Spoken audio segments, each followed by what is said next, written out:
warahmatullahi wabarakatuh. Perkenalkan, nama saya Sofyan Hadi. Saya dari kelas 2C PPKN. Saya akan mempresentasikan mata kuliah sejarah pergerakan nasional yang berjudul organisasi-organisasi semi militer bentukan Jepang. Perlu kita ketahui terlebih dahulu bahwa Jepang menjajahi Indonesia itu selama 3 tahun, yaitu dari tahun 1942 sampai 1945, yang dimana pada masa penjajahan Jepang, Dai Nippon sebagai pelopor dari militer tersebut itu membuat organisasi-organisasi semi militer untuk bagaimana mempertahankan kekuasaannya. Salah satunya ialah organisasi Seinendan, yang dimana organisasi Seinendan ini ialah organisasi pemudaan, yang dimana di dalamnya terdapat anak-anak muda yang kisaran umurnya itu dari 14 tahun sampai 22 tahun, yang dimana fungsi dari organisasi ini adalah untuk bagaimana menyadarkan anak-anak muda itu bahwa agar mereka mampu menjaga wilayah mereka masing-masing.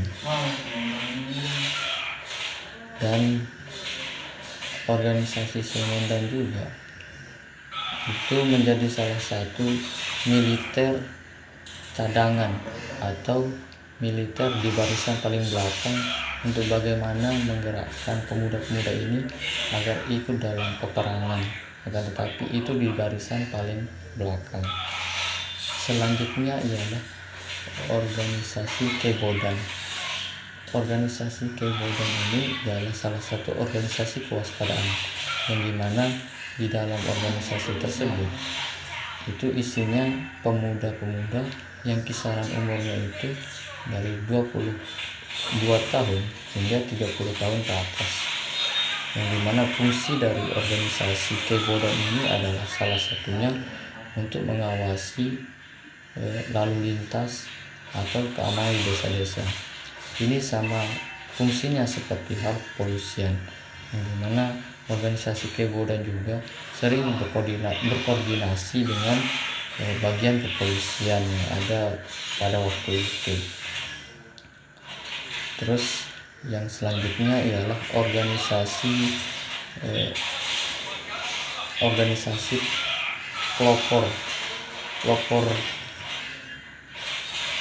kepeloporan, yang dimana organisasi ini berfungsi untuk bagaimana menyadarkan masyarakat bahwa pentingnya menjaga wilayahnya sendiri, yang dimana pada waktu itu organisasi peloporan ini diisi oleh orang-orang nasionalis, dan salah satunya ialah Bapak reformasi kita,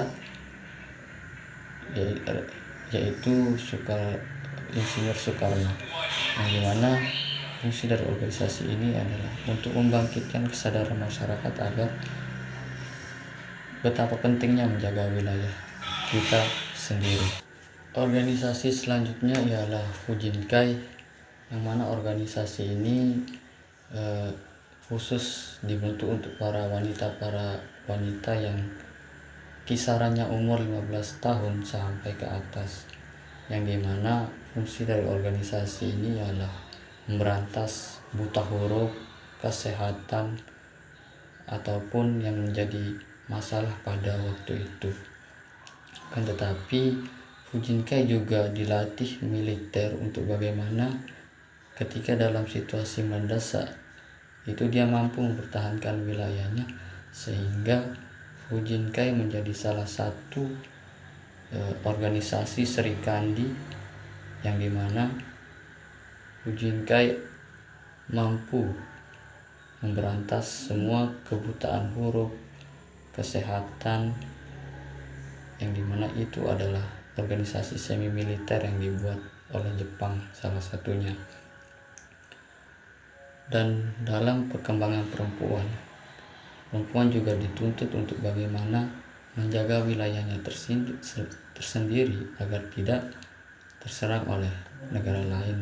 Salah satunya ialah pada saat itu Jepang membuat organisasi ini untuk bagaimana memerangi agar sekutu tidak masuk dalam ikut campur dalam menjajah Indonesia, sehingga Jepang membuat organisasi seperti Seinen dan Keibo dan Fujinkai ini. Salah satu ialah untuk bagaimana mengantisipasi sekutu itu agar tidak masuk ke dalam wilayah yang dikuasai oleh Jepang itu sendiri. Sehingga Fujinkai ialah salah satu serikandi yang menjadi tolak garda terdepan untuk bagaimana menolak sekutu agar ikut serta dalam menjajah Indonesia.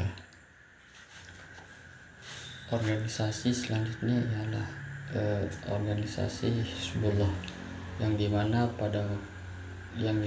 organisasi ini diisi oleh anggota pemuda dan yang beragama Islam, yaitu dimana rencana Jepang mengumpulkan membuat organisasi yang berasaskan Islam, yang dimana pada waktu itu jumlah anggotanya cukup banyak, yaitu 40.000. Nah, ini untuk bagaimana ikut serta juga dalam peperangan melawan sekutu. Sehingga pada waktu itu Jepang mendapat sambutan hangat dari masyarakat Islam, baik itu dari kalangan organisasi Masyumi atau organisasi lainnya. Dan sehingga pada waktu itu dipimpin langsung oleh PETA atau Pembela Tanah Air, yang waktu itu yang berjuang juga di medan peperangan.